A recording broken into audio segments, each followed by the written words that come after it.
Assalamualaikum warahmatullahi wabarakatuh. Waalaikumsalam warahmatullahi wabarakatuh. Selamat pagi anak-anak. Pagi, Pak. Gimana kabarnya hari ini? Alhamdulillah. Sebelum masuk ke pembelajaran, alangkah baiknya kita berdoa terlebih dahulu ya. Ya. Berdoa dipimpin oleh Mbak siapa ini? Fatma, Pak Guru. Silakan Bapak Mama untuk memimpin doanya. Ya. Sebelum memulai pelajaran pada pagi hari ini, kita berdoa dulu. Berdoa dimulai.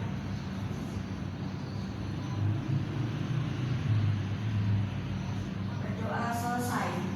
Terima kasih Mbak Fatma. Selanjutnya saya cek kehadiran terlebih dahulu ya. Di sini ada yang tidak hadir. Hadir semua, Pak. Saya absen dulu ya. Dari yang paling kanan, Mbak Afifah, Hadir, Pak. Mbak Nanda, Hadir, Pak. Mbak Fatma, Hadir, Pak. Mbak Yoga, Hadir, Pak. Mbak Firda. Hadir, Pak. Di sini saya akan menjelaskan tentang pembelajaran keanekaragaman hayati yang ada di Indonesia.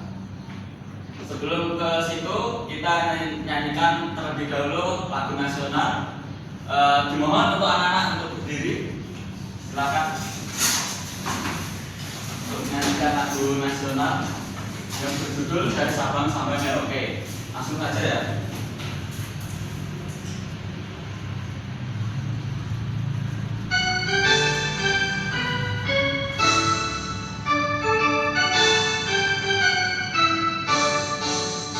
Dari Sabang sampai Merauke berjajar pulau-pulau, sambung menyambung menjadi satu, itulah Indonesia. Indonesia tanah airku, aku berjanji padamu, berjunjung tanah airku Indonesia.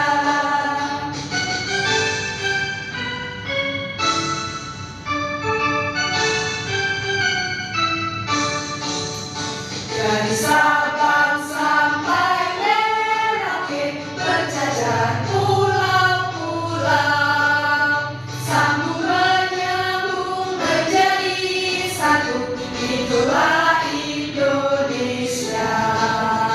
Indonesia tanah airku, aku berjanji padamu, menjunjung tanah airku Indonesia. Tepuk tangan.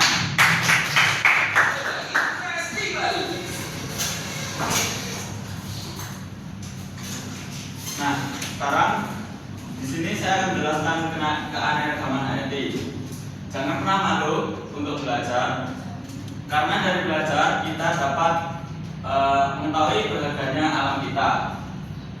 Siapa yang tahu suatu hari nanti kita akan menjadi peneliti hewan, dokter tanaman, dan bahkan pahlawan lingkungan.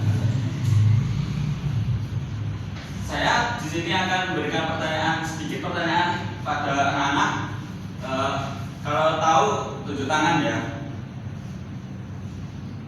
Apa yang kalian ketahui tentang keanekaragaman hayati? Ya, silakan dengan bahasa Pak. Ya, silakan Pak Firda. Jawabannya, banyak jenis tumbuhan dan hewan yang ada di Indonesia. Ya, benar sekali. Tepuk tangan. Pertanyaan kedua, apa manfaat memiliki banyak jenis hewan dan tumbuhan bagi kita dan lingkungan? Ada yang tahu? Silakan angkat tangan.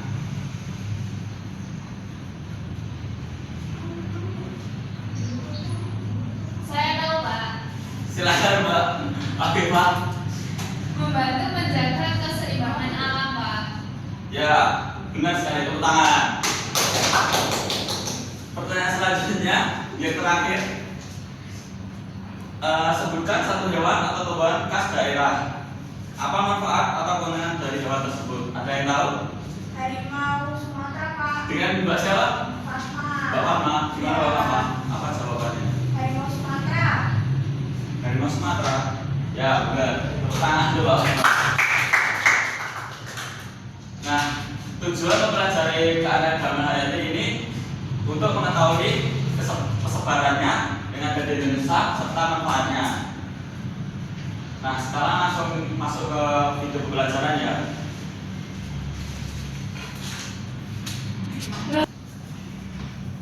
Nah, di sini Bapak akan menayangkan sebuah video yang berjudul Indonesia tuh kayak ada hayatinya. Dimohon untuk disimak baik-baik ya anak-anak. Ya, Ya, Pak. Pak.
Indonesia Tengah.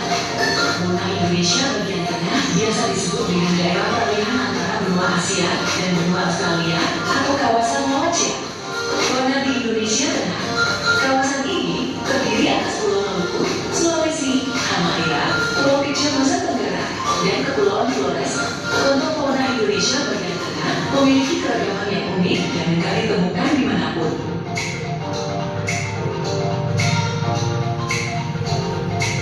Flora di Indonesia Tengah, curah hujan yang rendah dan relatif kering membuat flora di wilayah ini didominasi oleh stepa dan sabana.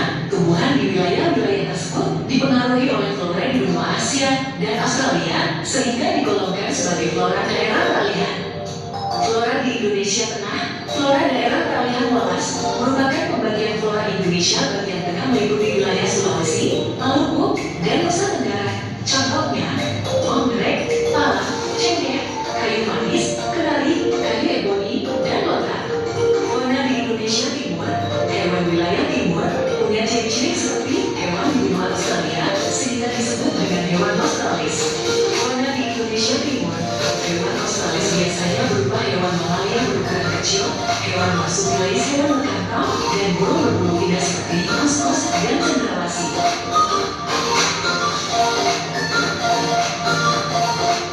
Flora di Indonesia Timur disebut juga dengan flora australis. Tumbuhan di Indonesia bagian timur terpengaruh oleh karakter tumbuhan di benua Australia didominasi oleh hutan hujan tropis, hutan musim, dan hutan bakau di daerah pesisir. Contoh, matoa, sagu, jati, babau, dan lain-lain.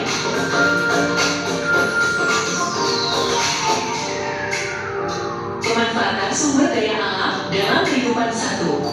Sumber bahan pangan. Pemanfaatan sumber daya alam yang kedua sebagai bahan dasar obat-obatan alami. Pemanfaatan sumber daya alam yang ketiga sebagai bahan kosmetik, sebagai pelengkap lidah buaya dan serai. Pemanfaatan sumber daya alam yang keempat untuk memenuhi kebutuhan sehari-hari. Untuk mengetahui kemampuan akan materi ini, ayo berlatih. Semangat mengerjakan. Sampai di sini dulu videonya. Semoga bermanfaat. Sampai jumpa. Terima kasih.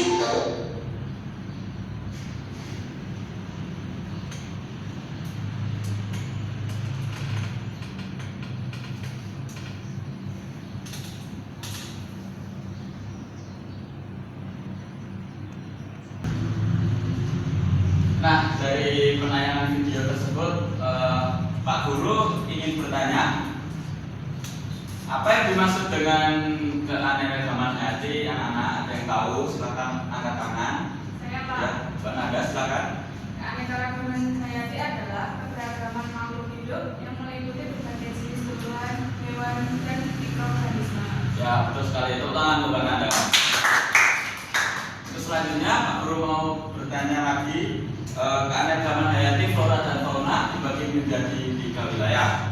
Apa saja? Ada yang tahu? Silakan. Ya, silakan Mbak Ida. Keanekaragaman hayati flora dan fauna di Indonesia terbagi menjadi 3 wilayah, pertama berdasarkan garis Wallace, yaitu 1 wilayah barat, contohnya harimau Sumatera, gajah, akasia. 2 wilayah tengah, contohnya anoa, babi rusa, dan burung maleo. 3 wilayah timur, contohnya kasuari, cendrawasih, dan kanguru pohon. Ya, betul sekali. Tepuk tangan untuk Mbak Yoga. Terakhir, pertanyaan terakhir, mengapa Indonesia kaya akan keanekaragaman hayati? Silakan yang tahu angkat tangan. Oh iya, silakan Mbak Irni.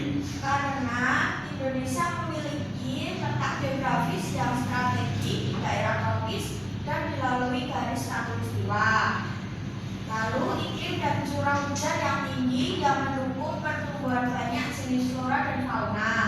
Lalu beragam ekosistem seperti hutan hujan tropis, pegunungan, rawa, dan laut. Lalu luas wilayah yang besar dan terdiri dari ribuan pulau, sehingga memungkinkan spesies berkembang secara unik di setiap daerah. Ya, benar sekali Mbak Irni. Tepuk tangan untuk Mbak Irni.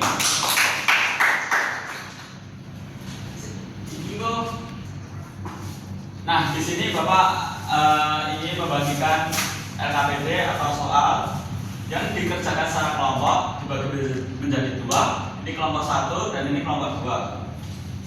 Nah, ini LKPD-nya. Nah, untuk cara mengerjakannya, soal pertama ini, misalnya ini fauna Indonesia Barat.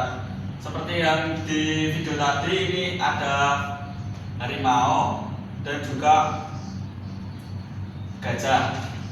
Nah, ini nanti diisi di sini ya, sesuai dengan formatnya ini. Ini juga di Indonesia Tengah dan di Indonesia Timur.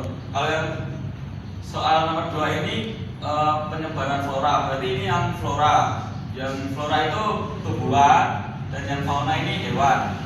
Dan soal ketiga ini adalah gambar jahe.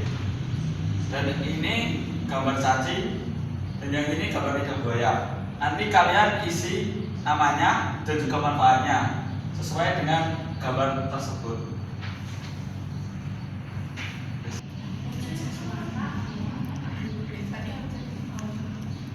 Nah, ada yang ditanyakan? Tuh, pengerjaannya masih bingung atau tidak?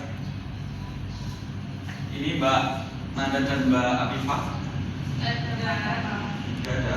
Bisa berarti? Bisa. Alhamdulillah.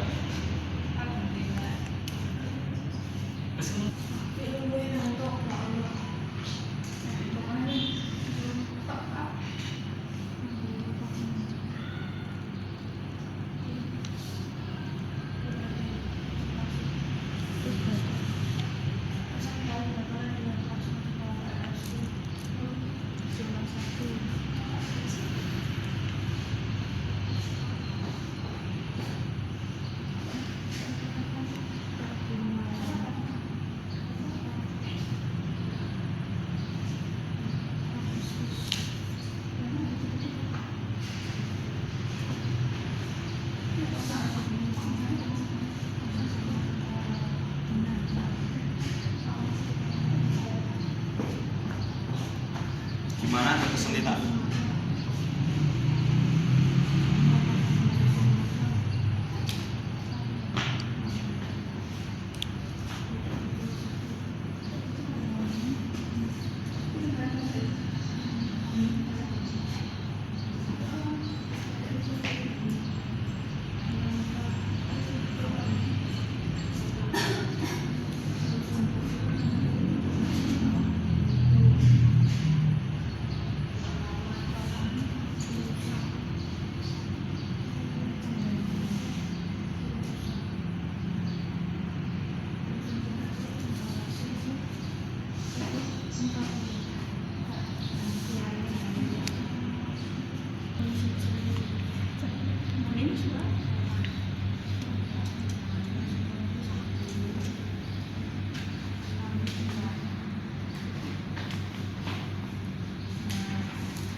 Ayo anak-anak, sudah selesai?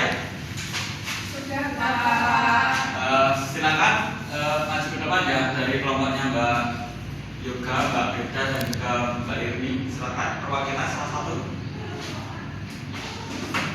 Silakan Mbak Beda.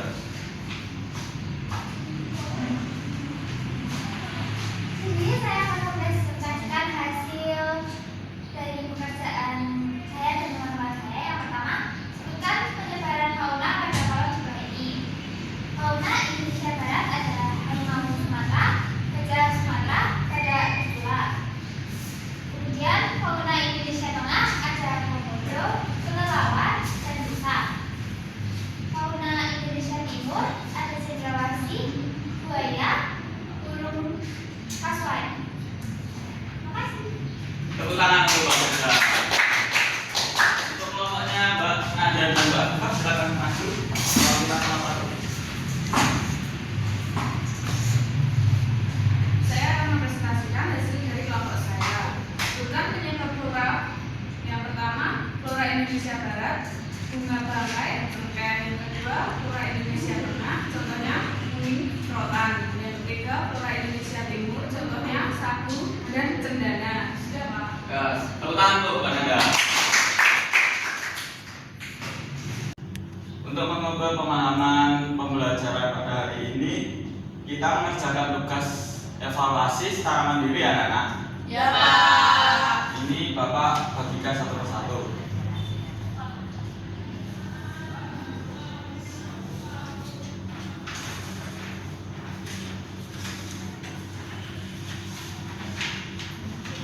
Dikerjakan secara mandiri ya. Ya, Nggak boleh Pak. ngetek.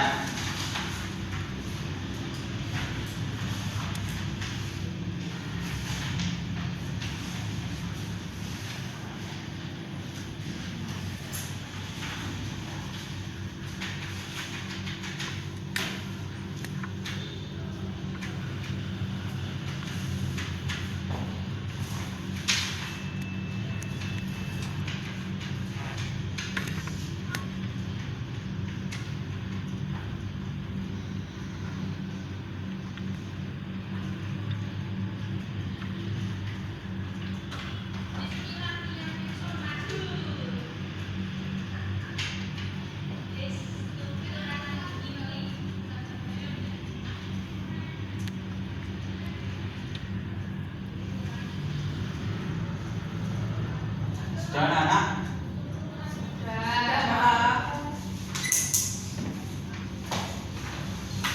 Ambil ya.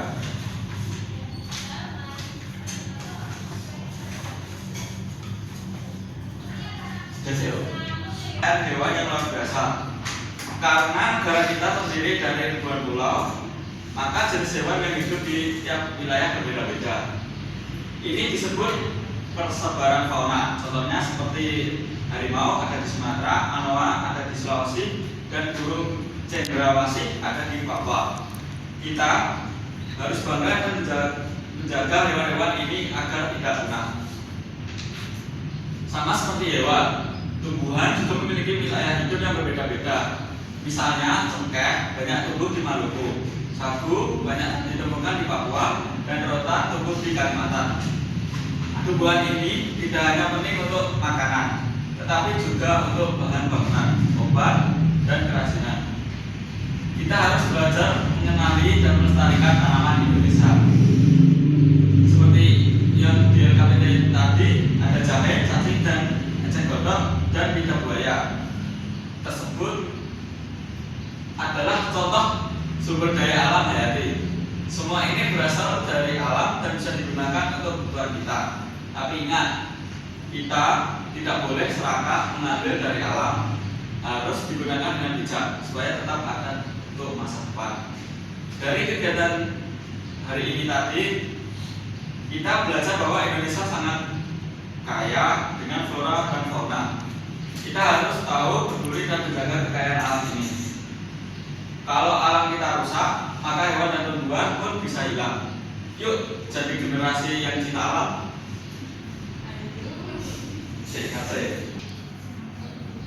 Dapat disimpulkan pada pembelajaran hari ini bahwasanya Indonesia merupakan negara yang sangat kaya karena keanekaragaman hayati. Hal ini terlihat dari banyaknya jenis hewan atau fauna, tumbuhan atau flora dan sumber daya alam hayati yang tersebar di berbagai wilayah Indonesia. Setiap daerah memiliki flora dan fauna yang khas karena perbedaan iklim, letak geografis, dan kondisi alam. Misalnya harimau dan gajah banyak ditemukan di Indonesia bagian barat, anoa dan maleo di bagian tengah, serta burung cendrawasih dan kasuari di bagian timur. Begitu pula dengan tumbuhan seperti cengkeh, sagu, rotan, dan lainnya yang memiliki manfaat besar bagi kehidupan manusia. Keanekaragaman hayati ini harus dijaga dan dilestarikan karena berperan penting dalam menjaga keseimbangan alam, menyediakan sumber makanan, obat-obatan, serta menjadi warisan alam Indonesia yang tidak ternilai. Nah, Bapak mau tanya, bagaimana perasaan Anda setelah belajar hari ini? Senang, Pak. Senang. Alhamdulillah. Apa yang sudah kamu pelajari hari ini tentang pembelajaran ini tadi?